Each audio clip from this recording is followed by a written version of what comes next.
Welcome to Lion Rock Ranch. Please like and follow.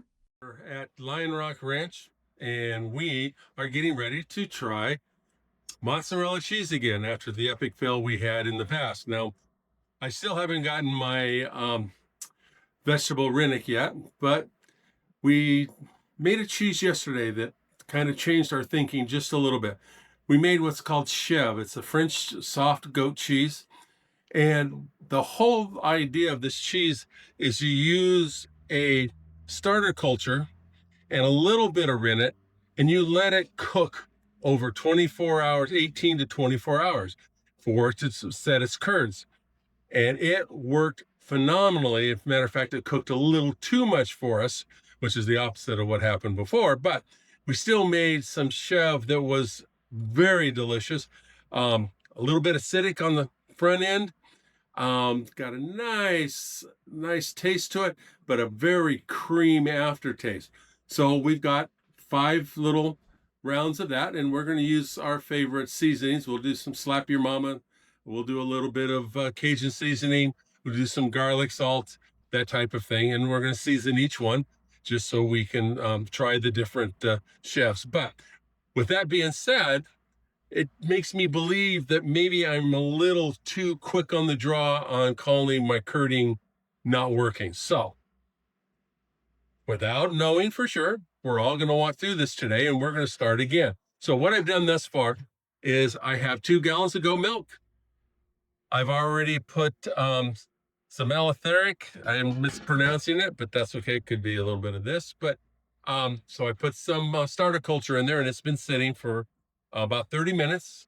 We let it hydrate for 5, stirred it up. It's been sitting for 30. Now we're going to go ahead and put in our citric acid, and we're going to let that go. And then we're going to heat it up to 88 degrees. And then we'll put in our rennet and go back through the same steps that we did before. But on this one, we're going to wait 30 minutes. And if it hasn't curded in 30, we're going to wait an hour. If it hasn't curded in an hour, we're going to wait 2 hours. I know that if we waited 18 hours, it will curd because we just did it.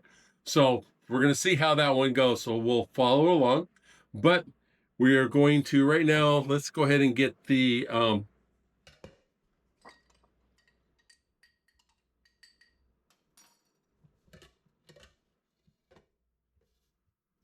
what is the citric acid? Whew, old age sucks. I gotta be honest with you. So we'll put our citric acid in. And again, we're gonna put it through a slided spoon, drizzle it around so it goes everywhere. So we get all of our citric, and our citric acid is 1 tablespoon into 1/2 cup of water, distilled water if you're on city water. We're on a well water, so we're doing that. And again, we're gonna go in real lightly, and we are going to stir it from top to bottom with try not to break the surface. And we're going to get a good stir for about a minute. And then we're going to turn the heat on and get this bad boy up to 88 degrees and add our rennet, and we'll be able to see exactly what we're doing. So here we go. That's been a good enough stir.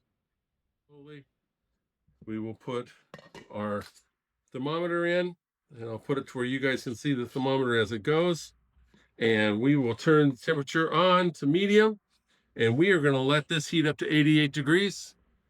And when it's done, we'll come back. We'll see you then. Cheers. Goat milk is now at 80, about 89, went 1 degree over. So we're going to go ahead and put in our rennet. We have 1/4 teaspoon of rennet, and we are going to put that in, drizzle it in, of course, like we did before. Get it all over the place and get it in. Then on this one, whenever we do our mixing, we are going to go into the top. Don't break the top. And we're going to do that for a very short time. Some say a minute, some say less. I'm thinking we're only going to do about 30 seconds, and we'll see how that goes. The thermometer's still in it.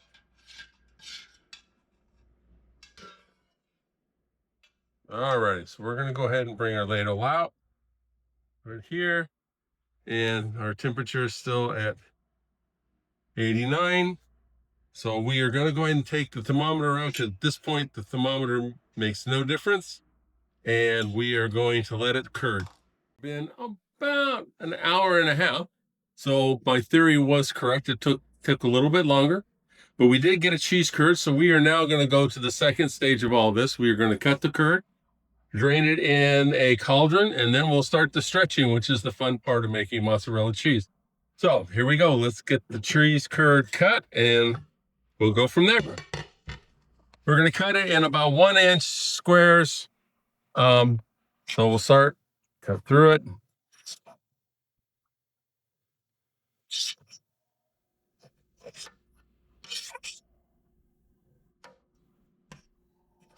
And all the curds have kind of come up into one big mass. So it's going to be kind of hard to cut it. A little bit different than normal.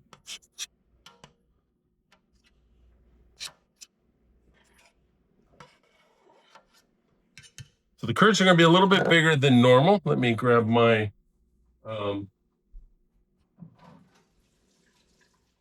slotted spoon. And we'll bring this over here. And we will get the curds into the cauldron.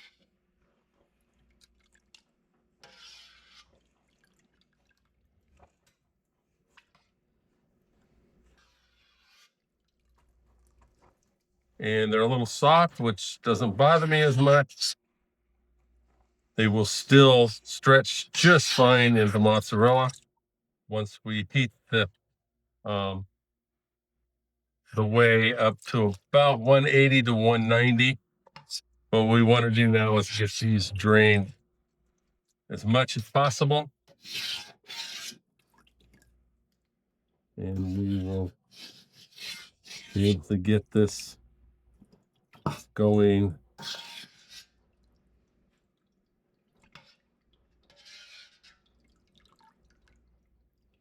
And the mozzarella cheese for the first time. No, actually not the first time, but first time on camera. How's that?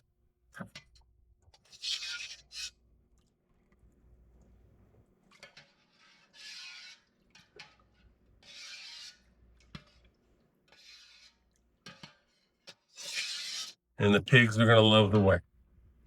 So now that we have got the in here, we'll get it drained a little bit more. And it's into a nice mass. It's could stay in curds right now, but it's a little soft, which isn't going to make a difference. It's still going to work just fine. So we're going to go ahead and stop for right now. And we will heat this up to about 180 degrees. And then we'll start dipping the curds into the hot whey. And we'll start stretching them into mozzarella. So we'll see you back in a little bit as soon as we're up to 180 degrees. We're now into the fun part of mozzarella. We're now into the stretching. Got my whey up to right about 147. It can get up to about 180. You want it as hot as you can stand it. So we take the whey, put it into the slotted pork. And what we're going to do is we're going to put it into the hot whey and let it steep in here for a little bit. Let it get its temperature up. Once the temperature's up, then it'll get soft enough and we can start kneading it. Once it's soft enough to knead, then we'll start stretching. And then we stretch it to a point, and then I'll take it over and weigh it out. And we will add our salt. I'll wait till I get at least half of this done, and we'll salt the half. So once it gets hot enough, it starts to get soft. And you can see here how it's starting to get going. So I'll put it in here. So now we're going to knead it, and we're just going to kind of stretch it and see how it's breaking. So it's still a little cold and not quite where it needs to be. So we'll put it back into the spatula. Gets it nice and hot. And like I said, that's what we're looking for. And now you can see, now that it's a little bit warmed up, it's starting to stretch the way we want it. See, the stretch is starting to get longer. And you see it's starting to get that little sheen to it. See that little gloss? That's telling me that it's getting really, really close. Now, if you wanted to make string cheese, you would just continue doing it like this and then roll it into a tube, kind of like this, and that would make your string cheese. So we're going to do one more here. Then I'm going to take it over and weigh it. And actually, I'm going to wait till I get half of it done.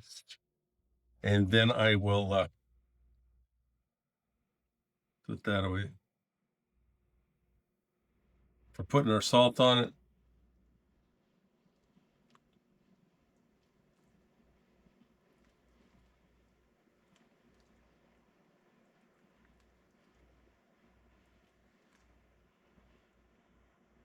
And there's your mozzarella stretch. That's what you're looking for. Or it'll just stretch on its own. So what I'm going to do right now is I'm going to ball it up a little bit because we're going to do one more stretch to get the salt into it. But right now, I'm going to take it over to the weight. And we are going to go with that. And we're going to put that on there. And that is going to be 131 grams. So we're going to do 1.3 grams of salt. So what we'll do is put it back in the hot water for just a second to get it nice and soft again. So it's nice and pliable. We'll bring our salt over, our salt on it. And now we're just going to work it in to our mozzarella. And then for me, while we're working it, I'm just going to work it into a small ball. Kind of a working ball, put it back in. Get it a little bit more warmed up, make it a little more pliable.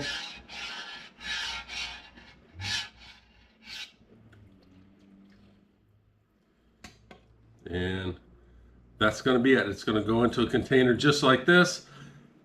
And when the temperature cools down, we'll start doing some cold smoke on it. But for right now, so there is your ball of mozzarella cheese. Thanks for watching, and we'll see you next time. Thanks for watching. Don't forget to like and follow. BTW for every follow and share I get in Superworm for dinner.